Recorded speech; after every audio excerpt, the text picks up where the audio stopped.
আসসালামু আলাইকুম deer members, আশা করি সবাই ভালো আছেন। অনেক দিন পরে আসলে ভিডিও করছি, একটু ব্যস্ততার কারণে আমার কয়েকটি চ্যানেল রয়েছে, যার কারণে আমি এই চ্যানেলটিতে একটু রেগুলার হতে পারিনি, যার কারণে দুঃখিত। এবং সামনের মাসে খুব কম ফোনই লঞ্চ হচ্ছে, যার কারণে আমি একটু ভাবলাম একটু পরেই সেটগুলো রিভিউ দিব, আর অলরেডি অনেকগুলো সেটের রিভিউ দেওয়া রয়েছে। তো আজকে আমরা কথা বলবো স্যামসাং A04s এই ফোনটিকে নিয়ে। এটি খুব শীঘ্রই লঞ্চ হবে আমাদের দেশে এবং অনেক সুন্দর একটি ফোন, যেহেতু স্যামসাং ব্র্যান্ডের ফোন আর অনেক কিছু ফিচার্স রয়েছে, খুব ভালো ভালো সব কিছুই পেয়ে যাবেন। তবে দাম কেমন হবে না সেগুলো নিয়ে আমরা পরে ডিসকাস করব। এবং এটাও কি বাড়তি রেটে পাবেন? আমার মনে হয় এটা কম রেটেই পাবেন। তো যাই হোক, প্রথমে আমরা চলে যাই এর ডিসপ্লে সেকশনটিকে নিয়ে। ডিসপ্লেতে 6.5 ইঞ্চিস ডিসপ্লে ইউজ করা হয়েছে, এইচডি প্লাস। এখানে ফুল এইচডি ডিসপ্লে দেওয়া হয়নি, ঠিক আছে। আর এক্সপেক্ট রেশিও রয়েছে 20:9।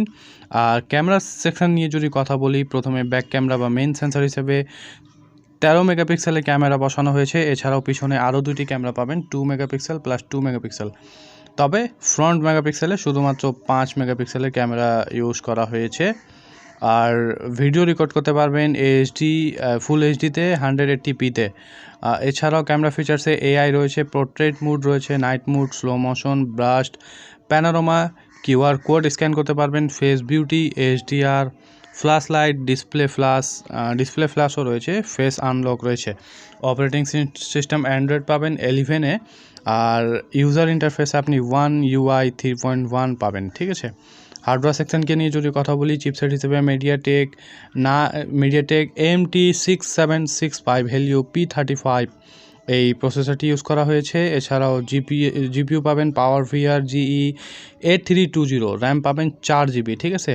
রম পাবেন 64GB। একটি ভেরিয়েন্টে আমরা দেখতে পাচ্ছি 4GB 64GB।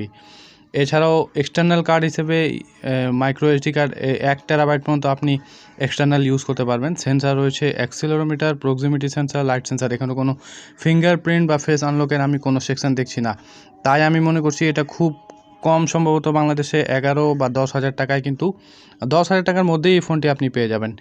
তো এবার কথা বলা যাক ব্যাটারি সেকশনটিকে নিয়ে। Lithium polymer 5000 mAh battery use করা হয়েছে, নন রিনিউয়েবল। 5 ওয়াটের ফাস্ট চার্জিং দেওয়া হবে। তো বুঝতেই পারছেন যে এটা খুবই কম মূল্যে এই ফোনটি আসবে, কারণ খুব বেশি না। তবে এইসব ফোন যদি কম মূল্যে পান, অনেকে কিন্তু নিতে চান, ঠিক আছে। তো যাদেরকে প্রয়োজন হবে নিয়ে নেবেন।